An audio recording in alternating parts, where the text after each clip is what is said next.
एतावानस्य महिमा अदोज्यायागुश्च पूरुषः हाथ में लेके कब तक घूमना तू कहाँ जा रहा अभी विश्वभूतानि त्रिपादस्यामृतं दिवे त्रिपादोर्ध्वोदयः पुरुषः पादोऽस्येह भवात् पुनः तदो विश्वन्यक्रामदो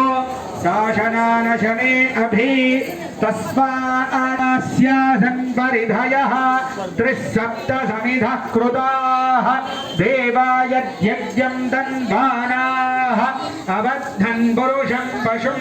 संयज्ञं बर्हिषि प्रोक्षन्नो पुरुषं जातमग्रतः तेन देवा अयजन्त साध्या ऋषयश्च ये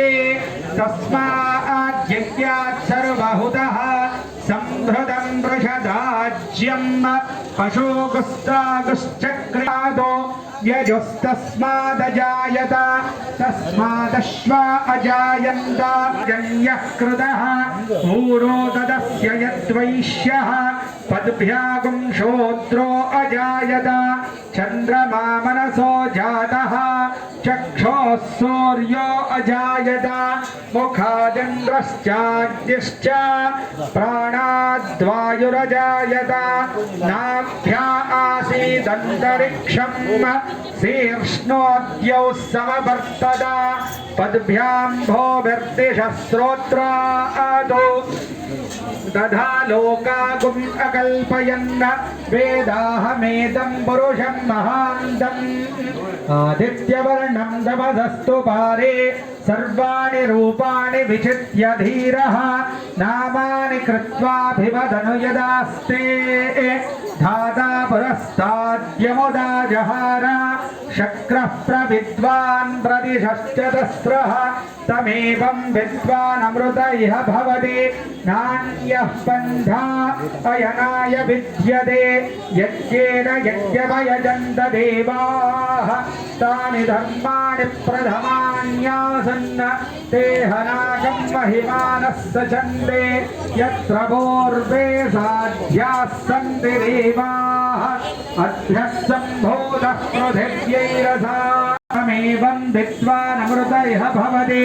नान्यः पन्था अयनाय विद्यते यज्ञेन यज्ञमयजन्त देवाः तानि धर्माणि प्रथमान्यासन् ते हनाकं महिमानः सचन्ते मरीचीनां पदमिच्छन्ति वेधसः यो देवेभ्य आदपति वो यो देवेभ्यो जातः नमो रुचाय ब्राह्मये रुचं ब्राह्मं जनयन्तः देवाग्रे तदब्रुवन् यस्त्वैवं ब्राह्मणो विद्यात् तस्य देवा असन्वशे ह्रैश्च ते लक्ष्मीश्च पत्न्यो अहो राध्याण अमुं मनिषाण सर्वं मनिषाण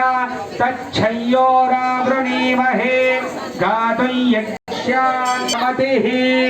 भवन्ति कृतपुण्यानां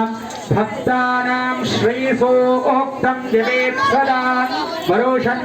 देवि भावरि दिवो यासा पद्मासनस्था विपुलकटितटी पद्मपत्रायदाक्षी गम्भीरावर्तनाभ्यस्तनभरणमिता हेमकुम्भैः नित्यं सा पद्महस्ता मम वसति गृहे सर्वमाङ्गल्ययुक्ता लक्ष्मीं क्षीरसमुद्रराजतनयां